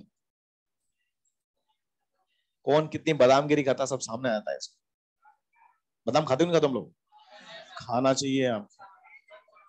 अबे तुम लोग बादामगिरी खाने चाहिए। रात को 5 बादाम गलाओ पानी में और सुबह उठते उसका छिलका निकाल के खाओ। अबे यार तू बूढ़ा हो गया अभी से अखरोट खा रहा है उसके। और क्या घुटने टूट जाते हैं वो खाते हैं बेचारे अखरोट। तो तुम्हें तो दिमाग का यूज करना है। तो बच्चे, मैं हर बैच में कहता हूँ ऐसा कि हमें बादाम खानी चाहिए, इस आर्टिकल में कहता हूँ, तो बच्चे बोलते सर दिला दो सर बंटवा दो एलन से तो ऐसा मत बोलना, आप खुद खरीदे मतलब बंटवा दो सर। ये समझ में आ गया? हाँ। अबे तू च्यवनप्राश बन रहा है क्या तू खा ले पहले, तू तो बादाम खा बस च्यवनप्राश खा रहा है तो भी क्या, सर्दी में खाते हैं च्यवनप्राश, गर्मी में नहीं खाते हैं चलो एक क्वेश्चन ये समझ में आया आपको? नोट कर लिया। अब आप इसको अप्लाई करना जो मैंने आपको मेथड बताया। नोन को कहां रखेंगे? बीच में। अननोन को लेफ्ट राइट में। यस और नो? कम वाले को लेफ्ट में, ज्यादा वाले को राइट में। वैक्सिंग फाइलिंग क्वेश्चन बोलेगा उसके हिसाब से फाइलिंग कर देंगे, एरो बना देंगे। अरे एरो बना दोगे? वैक्सिंग फाइलिंग की वजह से एरो बनेगा, और एरो की वजह से वो सेपरेशन कम ज्यादा होगा, पता लग जाएगा दूर से ही। तो बीट्स घटेंगे बढ़ेंगे पता लग जाएगा, आंसर दे सकते हैं हम लोग बी फॉर 1। रेडी सब लोग? मॉडल में क्वेश्चन नंबर 47 पढ़िए आज, page number 215। Question number 47 page number 215।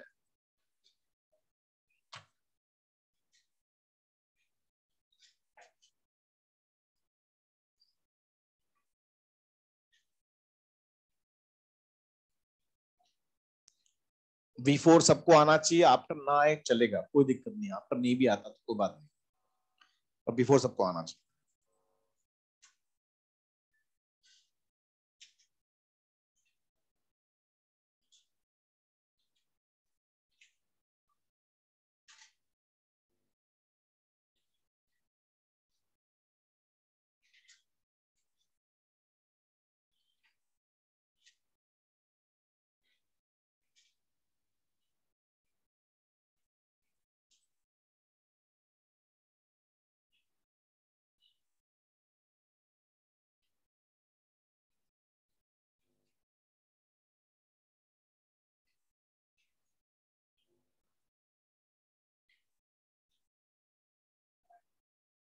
जैसे मैंने बताया वैसे अप्लाई करने की कोशिश करें। वैसे मेरे को पता आप नहीं करेंगे उससे, लेकिन फिर भी मैं कह तो सकता हूँ आपसे।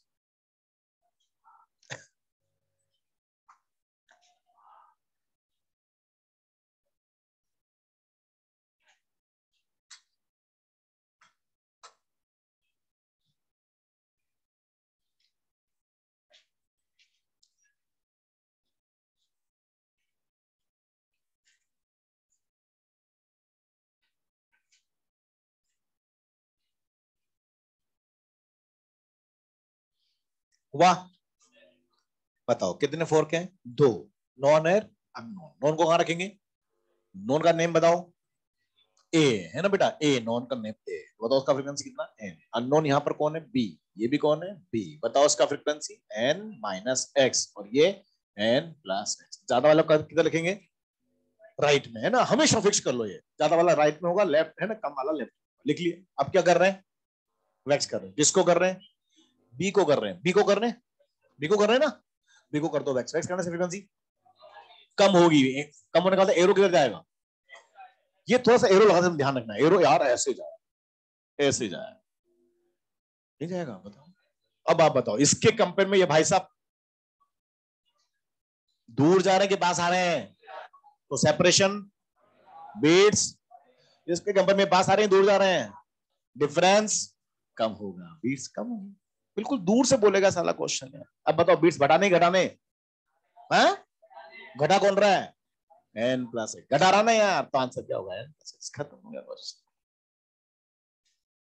घूमते रहो, नहीं तो टूट करते रहना फिर तुम लोग अपने हिसाब से।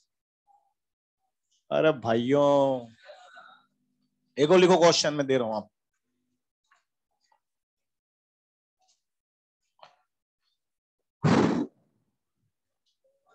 ए tuning fork capital A, a tuning fork capital A. अगला क्वेश्चन आ गया है। हाँ, खत्म हो गया ये। हाँ, पता है। A tuning fork capital A produce 5 beats per second. A tuning for capital A produce 5 beats per second with a fork B, with a fork B of frequency 500 hertz. ठीक है? Now after loading wax,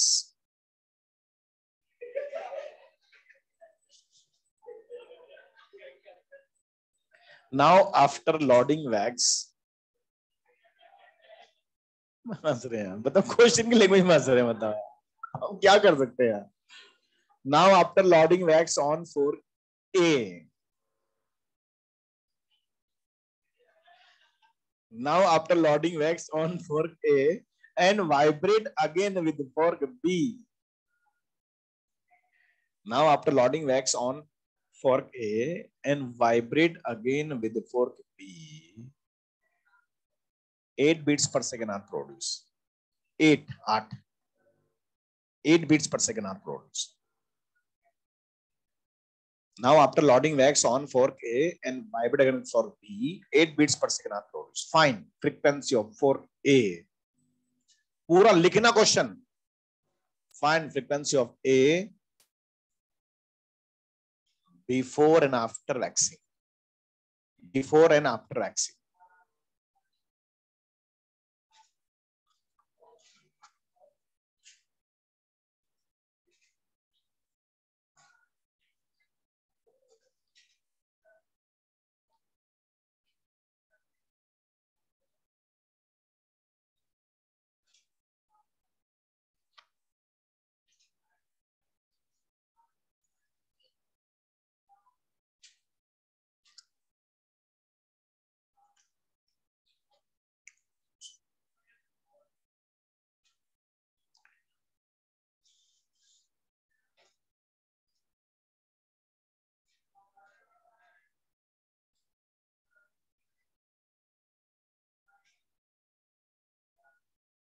हाँ जी, बनाया।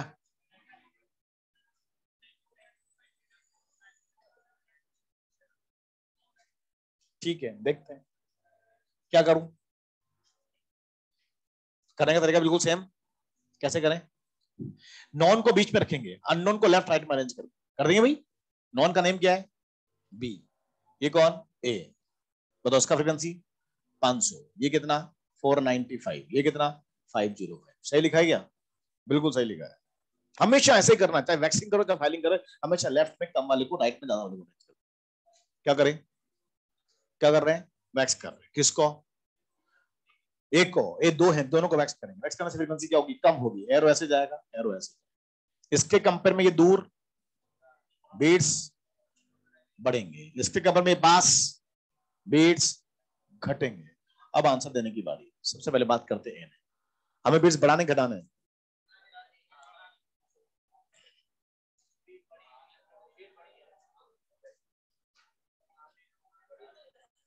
अब एक question बोल रहा ना, 5 से 8 करने, बीट्स को बढ़ाने।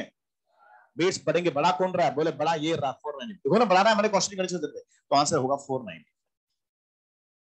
ये तो सबको दिख रहा है। इसके बारे में सोचते हैं थोड़ा सा।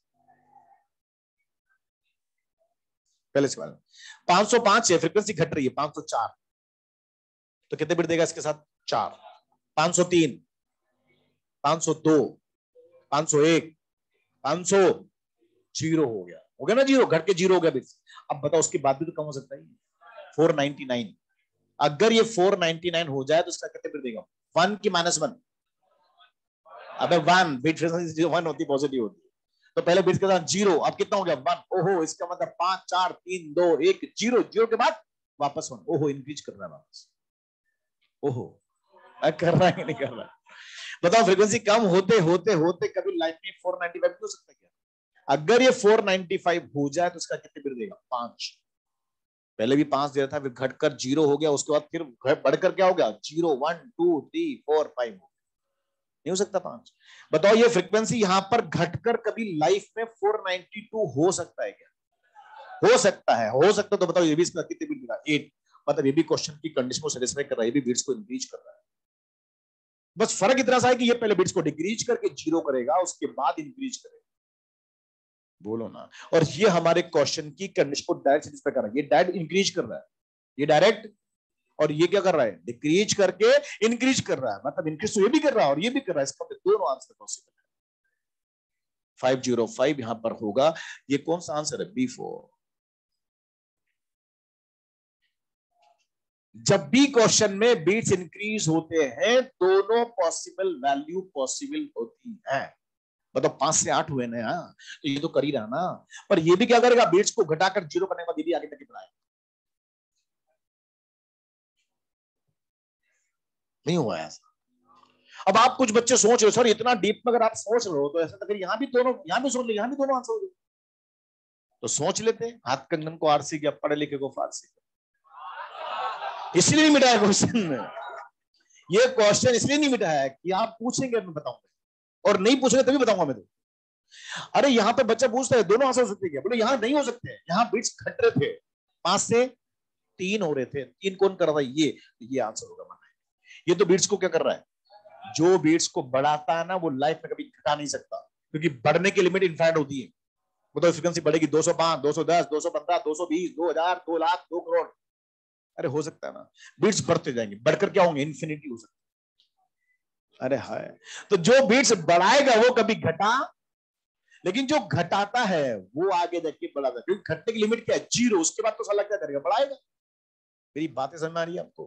तो बीट्स घटकर जीरो होते हैं, उसके बाद क्या होते हैं? बढ़ाते हैं। तो जब भी क्वेश्चन में बीट्स बढ़ते हैं 5 से 8, 4 से 6, 3 से 5, तो उसके दोनों पॉसिबल वैल्यू पॉसिबल होती है। और एग्जाम में पूछते हैं आपसे, बिफोर वाला केस एग्जाम में पूछते हैं, और ये क्वेश्चन स्पेशली पूछते हैं क्योंकि बच्चा यहां एक करके आता है और एक नहीं दिखता उसको, और क्वेश्चन गलत करा देता है। ये बड़ा हिट क्वेश्चन है मेडिकल का। बिफोर केस पूछते हैं, बिफोर में ये केस पूछते हैं कि हम दोनों आंसर पॉसिबल है। बोलो ना भाई, अरे बोलो। यहां बीट्स क्या हो रहे थे? 5 से 3 घट रहे, तो एक ही आंसर था बिफोर में, लेकिन यहां कितने हो गए? दोनों। आप तो नोट लिख लो, इस बात को ध्यान रखेंगे, नोट लिखो यहां पर। In case of increasing beats, In case of increasing beats,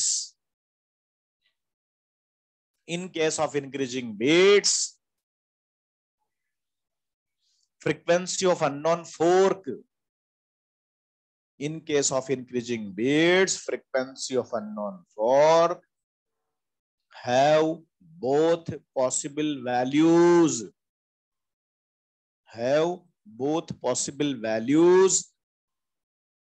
In before condition. कौन सी कंडीशन में? बिफोर में। दोनों आंसर पॉसिबल होंगे। कब होंगे? जब यहां पर बेट्स क्या हो रहे हैं? इंक्रीज हो रहे हैं। मैं तो कहता हूं क्वेश्चन को सोल ही मत करो, सीधा क्वेश्चन पढ़ो, क्वेश्चन देख लो बीट्स बढ़ रहे हैं क्या, 4 से 6 हो रहे हैं क्या, 3 से 5 हो रहे हैं, तो क्वेश्चन सोल ही मत करो, सीधा ऑप्शन देखो, बहुत टिक करो। और क्या एग्जाम में ये पूछेगा, और क्या पूछेगा? बिफोर ही पूछता है वो। और बीट्स बढ़ रहे हैं तो आंसर हमेशा दोनों पॉसिबल होगी, क्योंकि जो बढ़ाता है वो तो बढ़ाता ही, पर जो घटाता है वो भी आगे जाकर क्या करेगा? बढ़ा। बोलो ना भाई, कितने बताओ ना, तो कितने करो? किसके बराबर हो जाता? ये अब यहां कहां है? ये क्वेश्चन है, ये वाला क्वेश्चन 505 बड़ा।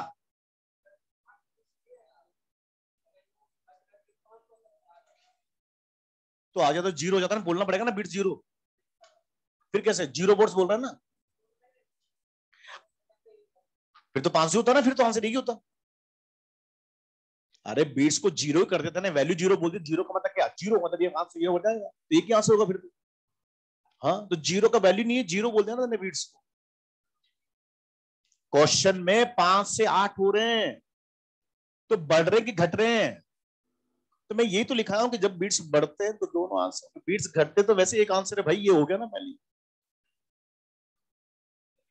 जब बीट्स बढ़ते हैं तो जो बढ़ाता है वो भी बढ़ाता है, और जो घटाता है वो भी घटाता है, ये वो भी आगे लेके बढ़ा देता है। ये तो कहा जब क्वेश्चन में बीट्स 5 से 8 हो और 5 से 0 तो घट ही रहे ना वो तो। जब बीट्स घटते हैं कि आंसर, समझ में आ गई बात? वैक्सिंग करें कि फाइलिंग करें, जब भी बीट्स बढ़ रहे हैं दोनों पॉसिबल वैल्यू पॉसिबल होगी। अच्छा एक बात और पूछिए, इसमें आफ्टर वाला क्या होगा? बोलो। तो बोले इसके साथ कितने बीट दे? 8। तो इससे पूछेंगे इसके साथ 8 देने वाले कौन कौन? बोले 8 देने वाले एक तो होगा 492 और ये होगा 508। अब बताओ ये फ्रिक्वेंसी क्या हो रही है? बढ़ रही कि घट रही है? घटकर ये बन सकता है क्या? यस बन सकता, तो ये आंसर होगा। क्या घटकर ये बन सकता है क्या? तो ये आंसर नहीं। बताओ ये फ्रिक्वेंसी घटा रहा है कि बढ़ा रहा है? घटकर ये बन सकता है, लेकिन ये, तो बताओ आंसर आफ्टर वाला कौन सा होगा? 492, ये आफ्टर वाला आंसर होगा। अब इसमें एक और बात देखो, बिफोर में कितने होते हैं? 2, तो आफ्टर में एक ही होगा।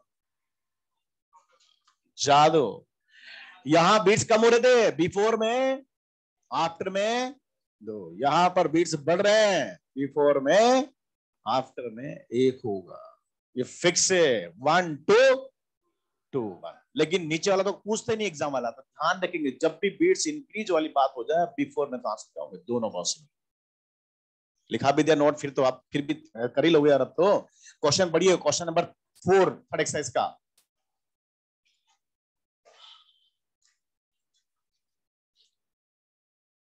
Question number 4 third exercise.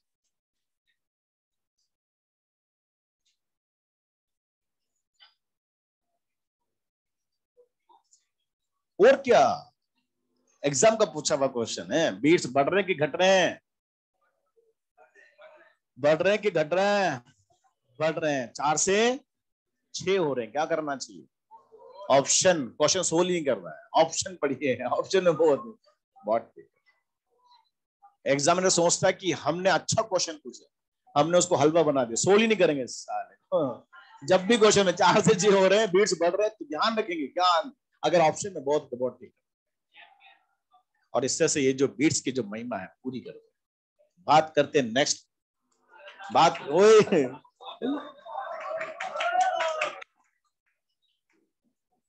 अब बात करते हैं नेक्स्ट आर्टिकल, जो सबसे ज्यादा इंपॉर्टेंट है भाई।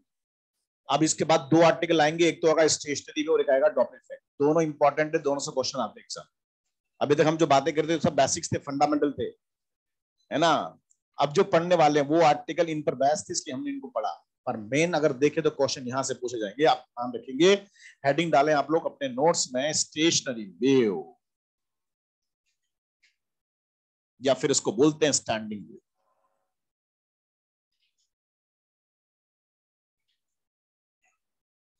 इसको स्टैंडिंग व्यू भी कहते हैं, स्टेशनरी व्यू भी कहते हैं। ठीक है भाई, अब देखो इसकी क्या डेफिनेशन है। जब दो एग्जैक्ट सेम टाइप की प्रोग्रेसिव वेव, जब दो एग्जैक्ट सेम टाइप की प्रोग्रेसिव वेव अपोजिट डायरेक्शन में ट्रेवल करती है, सुपर इंपोज होती है इन ए बाउंडेड मीडियम, तो एक नया उनका रिजल्टेंट व्यू जनरेट होता है। होना ही चाहिए। जब दो वेव सुपर इंपोज होगी तो क्या बनेगा, नया वेव बनेगा, y1 vector plus y2 vector equals to क्या बनेगा, y वेक्टर। तो y कौन है, रिजल्टेंट वेक्टर कौन, रिजल्टेंट वेव बनता है। तो कहा जा रहा है कि जब दो एग्जैक्ट सेम टाइप की प्रोग्रेसिव वेव अपोजिट डायरेक्शन में ट्रेवल करती है, सुपर इंपोज होती है इन ए बाउंडेड मीडियम, तो एक नया रिजल्टेंट व्यू जनरेट होता है। और जो रिजल्टेंट व्यू वहां पर जनरेट होता है वो रिजल्टेंट व्यू लूप जैसा पैटर्न होता है। ऐसा लूप जैसा पैटर्न होता है जो अपनी पोजीशन पे फैलता सिकुड़ता फैलता सिकुड़ता फैलता सिकुड़ता रहता है। रिजल्टेंट व्यू लूप जैसा पैटर्न होता है, रिजल्टेंट व्यू लूप्स के फॉर्म में हमें ऑब्जर्व होता है, वो ऐसा लूप जैसा पैटर्न होता है जो अपने पोजीशन पे कोलैप्स एक्सपैंड होते रहते हैं।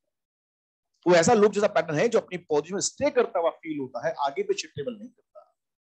ऐसा लूप जैसा पैटर्न जो अपनी पोजीशन पे स्टे करता है, अपनी पोजीशन पे स्टैंड करता है, अपनी पोजीशन में फैलता सिकुड़ता रहता है, आगे पीछे ट्रेवल नहीं करता, ऐसा लूप जैसा पैटर्न स्टेशनरी व्यू पैटर्न कहलाता है या स्टैंडिंग व्यू पैटर्न कहलाता है। इसलिए इसका नेम दिया स्टे करने वाला, स्टैंड करने वाला। जब दो एग्जैक्ट सेम टाइप की प्रोग्रेसिव व्यू अपोजिट डायरेक्शन में ट्रेवल करता है, सुपर इंपोज होता है इन ए बाउंडेड मीडियम, तो एक नया व्यू बनता है। वो जो नया व्यू बनता है वो लूप जैसा पैटर्न होता है, वो ऐसा लूप जैसा पैटर्न है जो अपनी पोजीशन में कोलैप्स एक्सपांड होता रहता है। ऐसा लूप जैसा पैटर्न जो अपनी पोजीशन में स्टे करता हुआ फील होता है, आगे पीछे मूव नहीं करता, अपनी पोजीशन में स्टैंड करता है, अपनी पोजीशन में रुका रहता है, वहीं पर फैलता सिकुड़ता रहता है। ऐसा लूप जैसा pattern stationary standing view pattern कहलाता है। इसके लिए तीन कंडीशन एसेंशियल है। पहला condition, medium should be bounded. ये ऐसा फॉर्मूला है जो ओपन मीडियम में नहीं होता। मीडियम कैसा होना चाहिए, बाउंडेड होना चाहिए, ताकि व्यू जाए, मीडियम बाउंडेड है, लौट के उधर से वापस, जो जाए वही लौट के वापस आएगा, दोनों view moving in opposite direction super impose होती है तो बनती है स्टेशनरी। ये ऐसा फॉर्मूला है जो बाउंडेड मीडियम में एग्जीक्यूट होता है। दूसरा, दो व्यू अपोजिट डायरेक्शन में ट्रेवल करती है, सुपर इंपोज होनी चाहिए। और तीसरा, व्यू भी एग्जैक्ट सेम टाइप की होनी चाहिए। एग्जैक्ट सेम का मतलब दोनों व्यू का फ्रीक्वेंसी सेम होना चाहिए, दोनों का वेलोसिटी सेम होना चाहिए, दोनों का लैम्डा सेम होना चाहिए, दोनों का एम्पलीट्यूड सेम रखते हैं, दोनों की नेचर भी सेम। नेचर से मतलब अगर ये लॉन्गिट्यूडनल है तो ये भी, और अगर ये ट्रांसवर्स होती है भी क्या होगी, ट्रांसवर्स। ऐसी दो एग्जैक्ट सेम टाइप की प्रोग्रेसिव वेव अपोजिट डायरेक्शन में ट्रेवल करती है, सुपर इंपोज होती है बाउंडेड मीडियम तो बनती है स्टेशनरी। ये इसकी कंडीशन का डायग्राम है। आप सब लोग नोट भी करते चलना भी है ना, क्योंकि लास्ट 15 मिनट बचे हैं तो हम नोट कर लेंगे जो जो हम पढ़ते हैं, ताकि बाद में हमारा टाइम वेस्ट। तो ये मैंने दो वर्टिकल लाइन बनाई। ये वर्टिकल लाइन क्या बताती है, मीडियम शुड बी बाउंड। फिर यहां पर दो वेव अपोजिट डायरेक्शन में ट्रेवल कर रही है, आप जो एरो बना रहे हैं इसका देखिए कौन है, दो वेव है जो अपोजिट डायरेक्शन में ट्रेवल करती है, सुपर इंपोज होती है इन बाउंडेड मीडियम। अब दोनों वेव भी कैसी होती है, एग्जैक्ट सेम। एग्जैक्ट सेम का मतलब ध्यान रखिए, दोनों का फ्रीक्वेंसी बोलो, दोनों का यहां पर लैम्डा क्या होगा, सेम। दोनों का वेलोसिटी क्या होगी, सेम। दोनों का एम्पलीट्यूड भी क्या मानेंगे, सेम। दोनों का नेचर भी क्या होगा, सेम।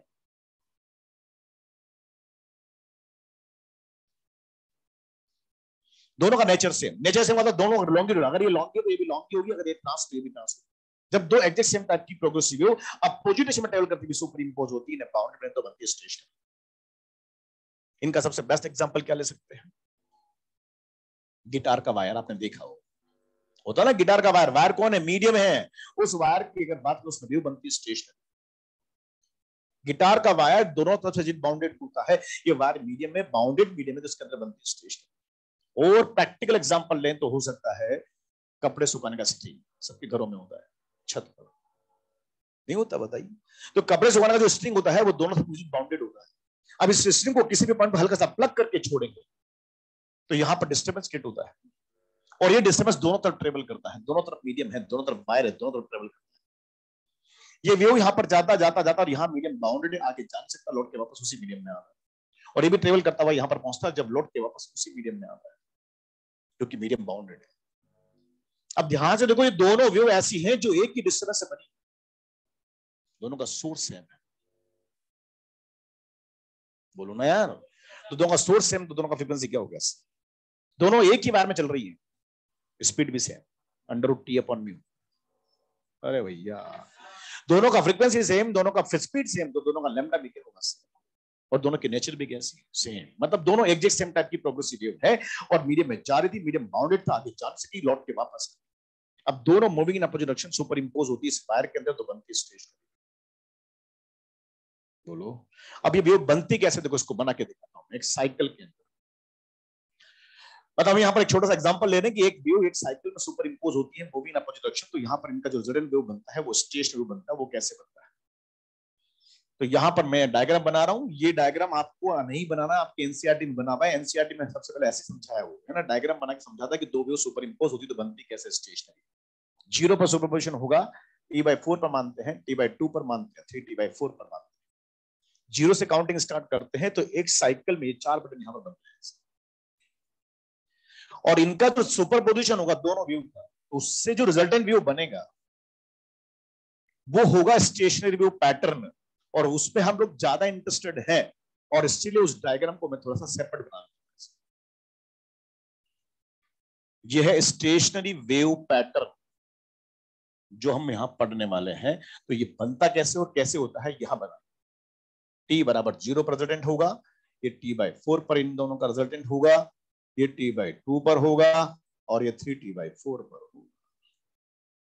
एनसीईआरटी में आप जब देखेंगे तो यहां पर ये दोनों तीनों डायग्राम एक साथ बना रखे हैं, पर हम अलग बना रहे हैं कि यहां पर ये दोनों view moving in opposite direction super impose होती है यहां, तो इनका रिजल्टेंट यहां पर बनता है।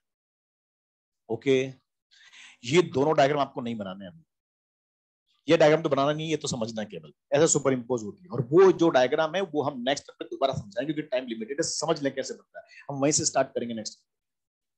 तो सुपर इंपोज दोनों व्यू का कैसे होता है और कैसे बनती स्टेशनरी, ये समझा रहा हूं मैं। ये मीडियम मेरा पूरा बाउंडेड है, ये दोनों view moving in opposite direction super impose होती है मीडियम के अंदर। ये दोनों व्यू साइनोसोइडल वेव है, सिंपल हार्मोनिक वेव। इस पूरे चैप्टर में कौन सी वेव करते हैं हम लोग? सिंपल। तो ये दोनों वेव है moving in opposite direction super impose होती है। हम एक वेव को एग्जांपल ले रहे हैं, छोटा सा वेव, तो उसकी लेंथ यहां पर यहां से हम कितनी लैम्डा, उसके भी 4 पार्ट कर दिए, 0, ये λ/4, ये λ/2, 3 λ/4 और लैम्डा। दोनों वेव यहां पर है moving in opposite direction super impose होती है, तो इनका रिजल्टेंट यहां पर बनता है। अब देखो, दो वेव यहां पर है, दोनों को मैं अलग अलग कलर से दिखा रहा हूं। मेरे पास एक जाने वाला वेव और एक आने वाला वेव। जाने वाला वेव को मैं ब्लैक कलर से दिखा रहा हूं। ये वेव मान लीजिए इस वायर के अंदर ऐसे जा रहा है, जाने वाला वेव साइनोसोइडल वेव है, सिंपल हार्मोनिक वेव है। एक वेव का एग्जांपल दिया, T = 0 पर इसका शेप ऐसा है। और हमें पता है कि वायर ये है, अगर वायर में वेव है तो वायर यहां, ये इसकी अपरेंट पोजीशन। अबे वायर के अंदर वेव तो ऐसा होगा ना, फिर वायर यहां नहीं होगा। और रेड कलर का वेव उधर से मान लीजिए इधर आ, और मान लेते वो ऐसे, वो ऊपर से भी आ सकता है, डजंट मैटर, कोई फर्क नहीं पड़ता। हमने मान लिया इसको नीचे से मान लिया, ये ऊपर से। ये रेड कलर का वेव उधर से आ रहा है और ब्लैक कलर का वेव इधर से जा रहा है, दोनों wave moving in opposite super impose हो रही है पूरे बाउंड्री। ये T = 0 इन दोनों के सुपरपोजिशन का सबसे स्टार्टिंग टाइम है। T = 0 पर दोनों ऐसे बाउंड में सुपर इंपोज। ओके, अब आप बताओ ये दोनों वेव किस फेज में सुपर इंपोज हो रही है?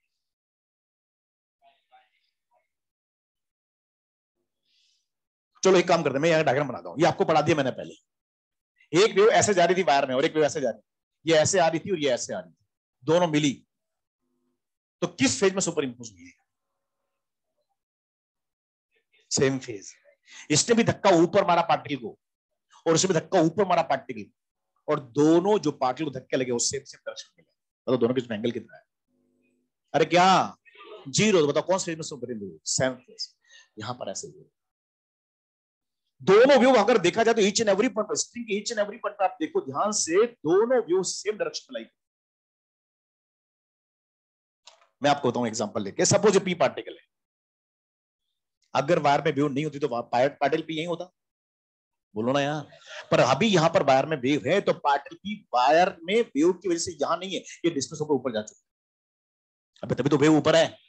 वेव किससे मिलकर बनी? पार्टिकल से मिलकर। बोलो ना यार। और बताओ रेड भी किधर है? ऊपर है। तो दोनों वेव ने धक्का उसको किधर मारा? पॉजिटिव वाई डायरेक्शन में मारा, ऊपर की तरफ मारा। और दोनों सिमेट्रिक वेव है, तो इसके लिए धक्का कितना दिया, एक्स, इसने कितना दिया एक्स, और दोनों एक्स एक्स दोनों सेम डायरेक्शन नहीं है, तो बताओ दोनों के बीच में एंगल कितना है, 0। और जब एंगल 0 तो बताओ किस फेज में सुपर, सेम फेज। और ऐसा ईच एंड एवरी पॉइंट पे हो रहा है, यहां देखो, यहां देखो, यहां देखो, यहां देखो, ईच एंड एवरी पॉइंट ऐसा। दोनों वेव जो पार्टिकल को अपना डिस्पर्शन दे रही है, वो सेम सेम डायरेक्शन में दे रही है, मतलब दोनों वेव सेम फेज में सुपर इंपोज हो रही है। और जब सेम फेज में सुपर इंपोज होती है तो इनका जो रिजल्टेंट आता है वो क्या होता है, एक मैक्सिमम आता है। ऐसा मैक्सिमम रिजल्टेंट आएगा कि इससे बड़ा कभी हो नहीं सकता।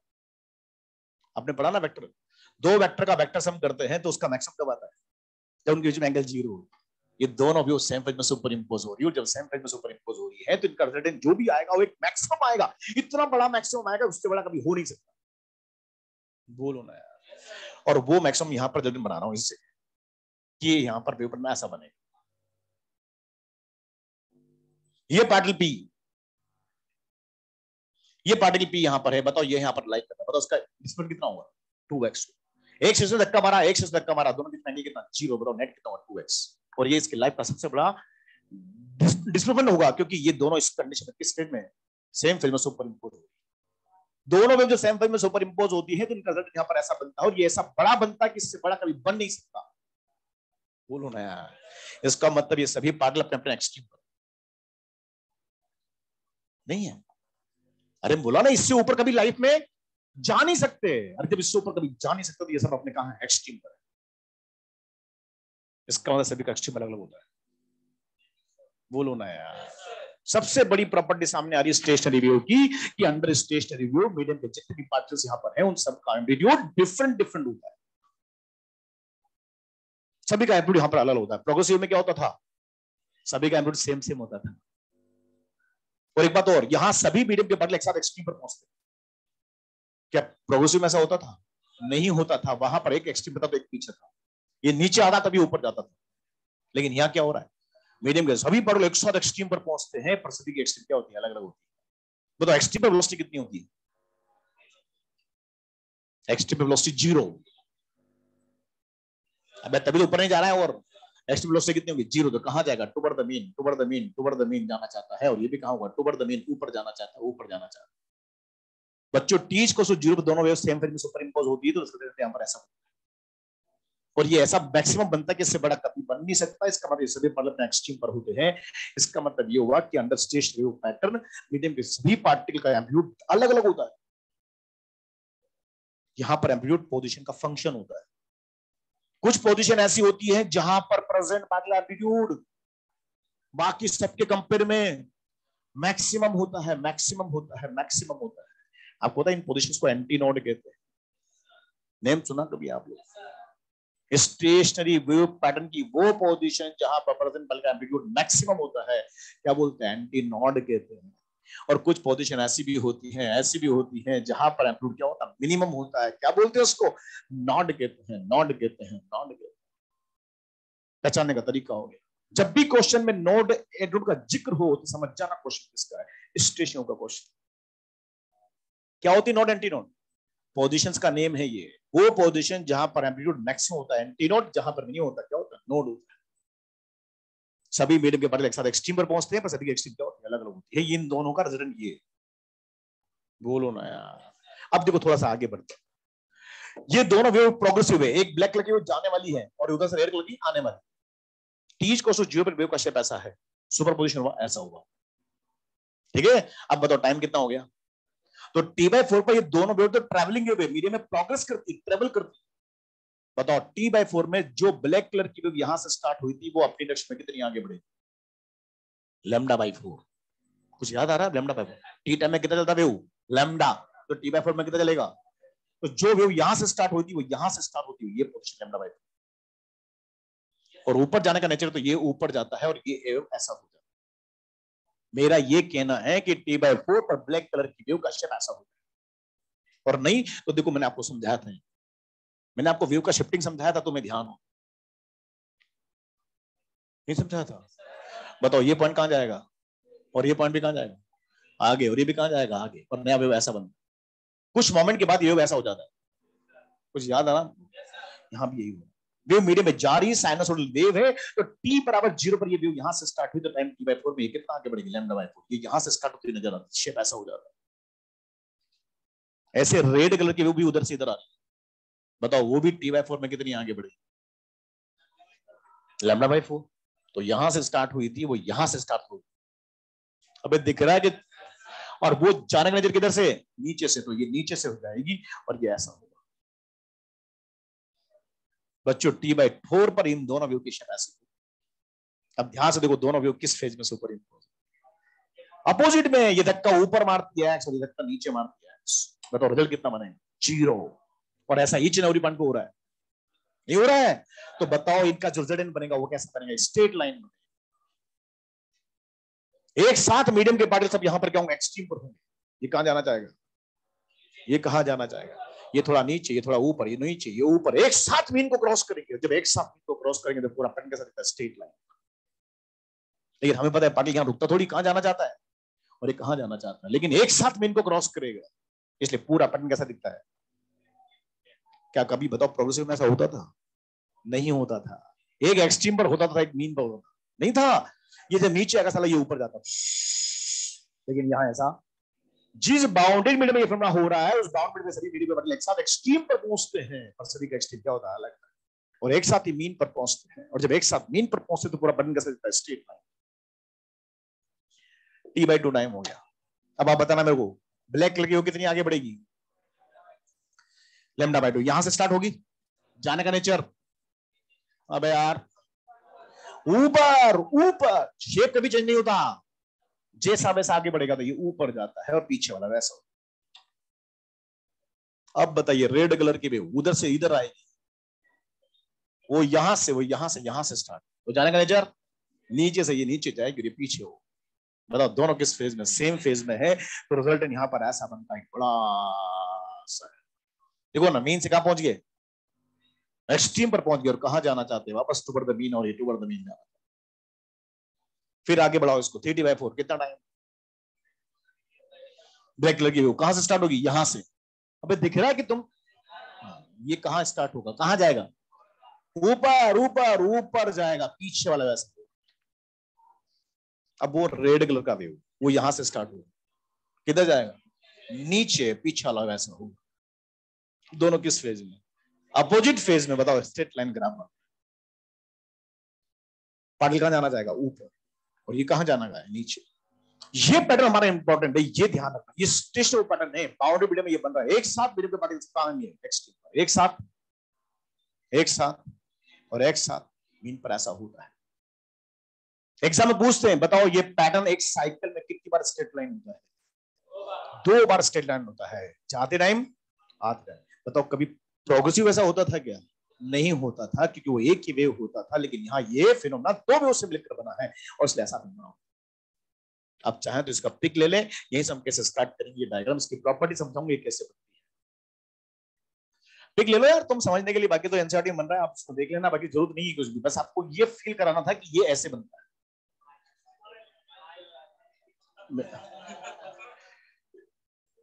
कॉपी में मैं लिखाऊंगा नेक्स्ट टाइम पे, यहीं से ये दोबारा लिखाऊंगा, आपको लिखना कुछ नहीं, आप तो पिक ले लो, कभी अगर जरूरत पड़ेगा देखने की, आप देखते कुछ नहीं है, सब बातें बनाते हैं आप लोग। तो 2 वेव सुपर इंपोज ऐसे होती हैं तो बनती स्टेशनरी। चले बाकी की बात नेक्स्ट टाइम पे करें।